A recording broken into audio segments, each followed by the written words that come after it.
Arabambi is well known with lies, propaganda, blackmail, and deceit. Reasons why the party expelled him in 2014 and his principal sacked him from our party in December 2022. I wish to use this medium to state categorically clear that as a very educated person with fair understanding of English language, that on no account did I reduce myself to Arabambi level by sending such a message as alleged. I never wanted to take this current hullabaloo he created along his newfound friends personal. It is important I remind Arabambi that those who fetched ant-infested firewood had invited lizard to their abode. Recall, Arabambi called the noble Nigerians who believe that justice must prevail in the 2023 presidential election, especially the obedient. He called them obediots.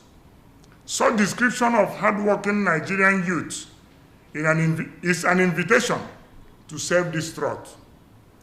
I know he should have known this when he called. Okay, like I said earlier, the chairman will not. Presidential candidate Mr. Peter Obi to attack people, some disgruntled elements in the appeal court during the proceeding of the tribunal. Alleged threats, I hereby read out my press release and response to that effect. Alleged threat to life by Arabambi, a joke taken too far. News recently went around where the embattled Mr. Abayomi Arabambi, former personal assistant to Barrister Julius Abure, my Labour Party national chairman, where he alleged very strongly that I sent him a message that I was directed by His Excellency Mr. Peter Obi to attack him or any other person at the tribunal. Ordinarily, I would have laughed over such unsubstantiated and unfounded accusation. But for the benefit of some members of the public, especially the Nigerian youth, who do not know the character called Arabambi, in all views, I see such baseless attempt to defame my person as a last kick of a dying horse.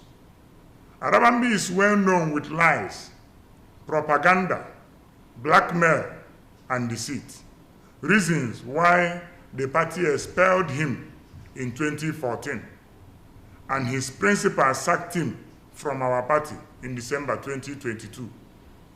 I wish to use this medium to state categorically clear that as a very educated person with fair understanding of English language, that on no account did I reduce myself to Arabambi level by sending such a message as alleged.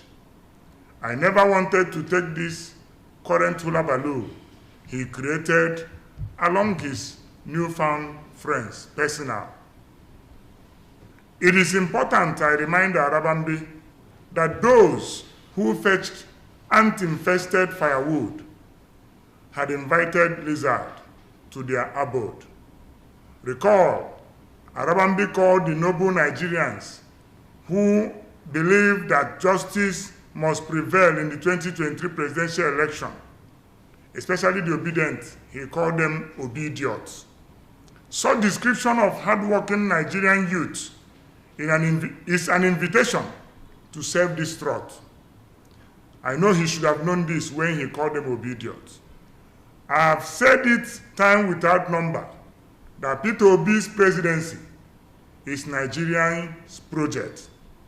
I challenge the Arabambi to make public the said conversation in order to quantify and qualify his alleged threat of life from me. Let me make it categorically clear that neither Peter Obi nor any other person has or even contemplating to influence or stimulate any such response to Apapa from Nigerians who already knew that Apapa Arabambi, and their cohorts have been heavily compromised to thwart the proceedings in the tribunal. The evidences are so clear by the private jets they ride and the vehicles they move around. Peter Obi is known as a peace-loving man who never condones violence. As a governor of Anambra State, it is on record that his tenure witnessed the most peaceful era in that state.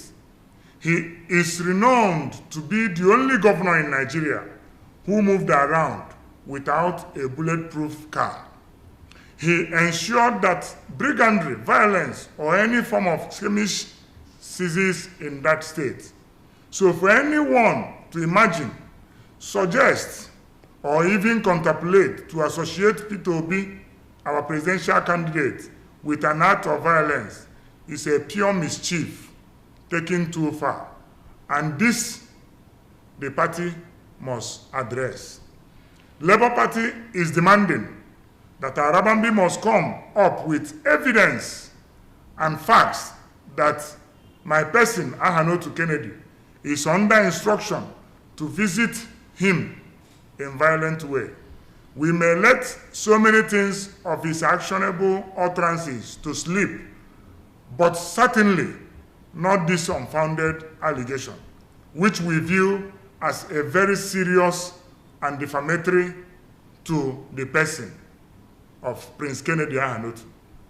I therefore call on all of us of Labour Party and our principal, Mr. Peter Obi, to remain focused amidst many provocations coming from those who are tempted to hijack the Labour Party. Thank you, Nigerian youths and obedient, for your continuous support. We believe that victory must surely come at last. Thank you and God bless you. Well, thank you very much. You have heard from our national youth leader the allegation leveled against him and our principal, His Excellency Peter Obi, unfounded, few lies and mischief, and a few blackmails. Well, we shouldn't have even contemplated joining issue with people like Arabambi. But when it comes to matter of national security, instigating violence, castigating people, blackmailing, going about saying all sorts of lies, even instigating, castigating and blackmailing, putting words into the mouth of judiciary, what they say, what they didn't say. They'll just come around and then, say things which are purely lies in their desperation to assume the leadership or to scuttle the victory, the success recorded by the Ovidian movement. So we at the party level categorically denounce such statement. There is never such thing had happened. Labour Party and the Ovidians are highly obedient and the peaceful. We have conducted our rally, we have conducted our campaign, we have never touched an ant. You understand? So talk less of now when we are in the hand of the judiciary, which we believe our judiciary are going to, do justice to the, as it is deserved. So we don't have to do such like that. We know Arabambi, is a serial blackmailer. He continuously to say, wrong things, insinuate so many things, trying to, and that's why they are robbing Peter Obi. It has been long he has been doing this, but we are informing and we are calling on the relevant security agencies to watch out and then, call them to order. This kind of statement is an instigation of peaceful coexistence in this country, and they are heating up the polity unnecessarily, by blackmailing, a very, very, respected individual in the person of Peter Obi. And we know our youth leader, Kennedy, he's a very, very gentleman, and he has well focused. He has been in the public light. His statement is, has been there all along. He has never insinuated anything, negative or anything violent or anything, to cause, arrest. He's the youth leader of that. He has almost more than, 6 million youths that are really, trooping and talking about this. When Arabambi was calling them idiots, nobody say anything. We allow them. We don't want to do anything like that. So we are calling on the general public to, disregard such allegation level, to our principal and our youth leader and the party. We are not involved. We don't do that. National Secretary, during that briefing, also Arabanbi also alleged that the national officials, that you yourself, the national chairman, treasurer, and the organizing secretary, that you went away with 400 million naira to your private account, and that with the support of the PO.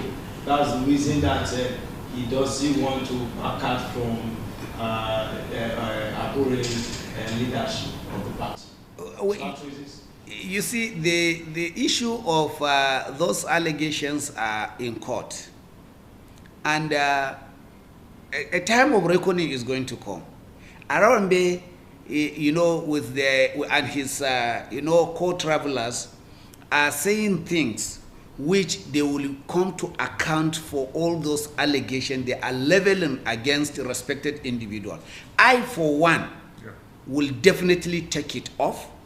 Whoever accuses me wrongly and put it in the public domain and castigated, blackmail my name, definitely I'm going to take it off with the appropriate judiciary. So we allow them to say what they want to say. They don't deserve response. Only thing we are responding is to put things in proper perspective so that the public should not be, bad news usually travel faster than the good one. So we need to counter and tell the public the true position of what is really going on. So we want the general public to know that this issue of 200, it was 200 before, now they increase it to 400, and so we never can say. And now they are even, migrating from, monetary issue to life-threatening issue. We don't do things like that, but let them continue to do it. We know what they are doing. We know what they are doing. Their game is over. They are sinking already. Their ship has already been drawn. So they are trying to catch anything. They don't care who to rob into their deep shit. So we are not going to join issue with them about that. But appropriately, we want them to continue to go and say these lies and also level this allegation against us. But they know they are going to defend it in the appropriate court of law. This is, I can assure you, even if, at the party level, we have already taken, the party has already taken position. It has disciplined them. Those who are members of the party have already been disciplined. Those who have been suspended have been suspended. Those who have been, recommended for expulsion from the party have been recommended by the neck. So whatever they are doing, we don't care. But appropriately, we're going to take them on individually, in the appropriate court of law. So let them continue to go and say things. But they should be careful that the law, is, I don't want to say it, I'm not a lawyer, I don't know. They say it's an ass or whatever they say it. But I'm telling you, the party and us individually, myself, the national chairman, the treasurer, the legal advisor, and whoever in the party that is being accused wrongfully, we're going to take it at the appropriate court of law. Well, the Kano judgment, there is so much confusion about that judgment. And I think the court shouldn't have even gone into that matter in the first place.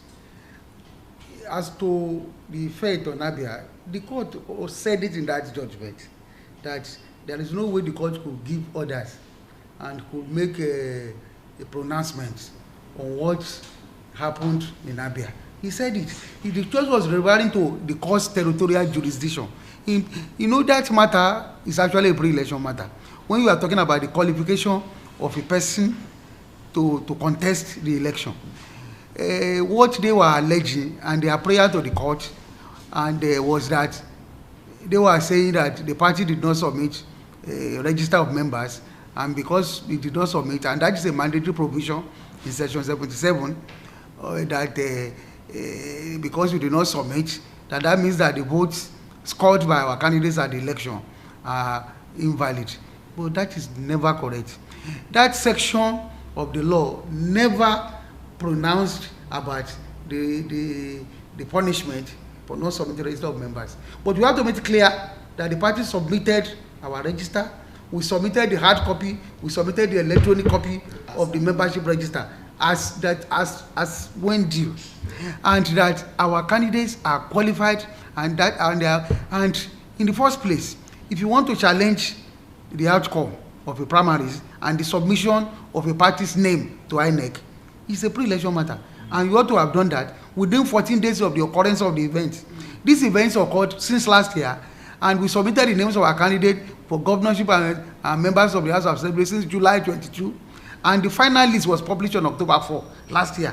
If you look at the time frame between then and when that matter was filed, this matter in Kano was filed on May 11. It will surprise you that this matter was filed May 11 and judgment delivered May 19. Look at the speech. So it is clear that there is something went behind. We were never served as a political party. And one of the things that we have to be confident that judgment can never affect any of our members that have been elected. The reason is their names were not on that process. You know, the court was actually was just going back and forth. The court said it, that the members elect, the governor elect in Abia, and the members elect were not before the court. But the court must also have said that even the members in Kano were not before the court. The defendants in that matter were INEC and Labour Party. And the truth is that Labour Party was never served. We are here in the National Secretariat. If you want service on a party, on a political party, should be at the national headquarters of the party, and should be service on the principal officer of that party. Nothing of that happened. But we knew what happened. And, you know, there are some suspended national officers of the party who have been hired by the APC to scuttle the progress of the party, to try as much as possible and undermine the interests of the party, because they have seen the movement in Nigeria today, that the Nigerian people, especially the young people in Nigeria, have realized their potentials and will no longer accept to be put down. They have decided that their vision is being promoted by the Labour Party. They have seen that, well, they are no longer going to allow themselves to be dictated to. People are not happy about this. The people who believe that they have to give you power in order to attain power. The people who believe that they own the country. But we are saying nobody owns this country. The generality of the Nigerians own this country, and they have to take their own destiny in their own hands. People have identified with the vision of the Labour Party, and that's why they are doing all this. These suspended national officers went to Kano to file this matter and misled the court about what actually transpired, and tried to get a judgment behind the party. But you can see from that judgment, it's clear that that judgment cannot bind anybody. And that judgment, even the court itself said it. If you look at those prayers that they have made, it was not what the law said. It was their mere wishful thinking. It was their evil plot to actually bring the party down. And that is what you read. But even as the layman is confused about that judgment, even lawyers choose, they cannot make head or tail of it. And if the judge has not said anything specific, the judge has only reiterated the wishful thinking of these hirelings, and that is what is there. So nobody should take it too seriously. If we are going to appeal that judgment, it is only to clear the confusion, not because the judgment can affect any of our members elect. Our members elect are going to be sworn in as from May 29, and we are good to go. So I don't think anybody should pay much attention to it. Because that was my second thought, to clear the confusion. Yes, that's why. Yes, that is why we are going to appeal the judgment and get it set aside, so that there be no confusion. But I want to assure you that that judgment has not affected any of our members elect. They are going to be sworn in. Yeah. That the judge couldn't have even entertained it at all. The matter is statute bad. You have to bring an action that has to do with the qualification of somebody to contest an election. You bring the action within 14 days. That is section 285 of the Constitution. So section 285 of section 9 says you bring the action within 14 days of the occurrence of the event. And that just means that within 14 days that person emerged from the primaries. And even if you want to claim that you did not know the day you emerged, at least that name was published. INEC published the name that this is the candidate of Labour Party for this election. From that day, that you think that person was not qualified to have emerged as candidate, you ought to have brought the action. So the court is not, it does not have power to attend the matter because the matter is started bad and shouldn't have entertained it in the first place. And if the court wants to say, okay, it's a post-election matter, then where do you take a post-election matter? If somebody has emerged as an elected governor or an elected member of the House of Rep or a senator elect or a House of Assembly elect, there are tribunals set up for that purpose. And if you want to challenge the victory of that person, you go to that tribunal. And you go to the specific tribunal. For example, there is a governorship election tribunal in Abia State that will handle cases that are arising from the election of Alex Oti as the governor of Abia State. And if you want to challenge, and there are also tribunals set up for National Assembly, National and State Assembly tribunal set up for that purpose. So you have to go to the, and even when you go to that purpose, that is when you make your case. So it is not to go to a court in Kano. And you see, these are some of the handiwork of the suspended former national officers of the party who have sold their soul to the APC and are ready to do their bidding. They are just collecting money from them and trying to, but they cannot succeed. We are alert. We know. You know, before we knew them and we knew what they could do. And we are really ready because this is a project we are serving Nigerian people, and we are determined to do our best in order to keep the faith, in order to assure them that they have put their trust in the party. The party will continue to work hard in order to ensure the emancipation of the Nigerian masses for the trust they have in the party, and that is our mission. And we are focused. We are not going to allow ourselves to be deterred or be distracted by the efforts of these people, because we are sure those efforts will become futile, because we are convinced of the solemnity and sureness of the triumph of good over evil. There is no way evil can prevail. Thank you very much. So we are obedient when we continue to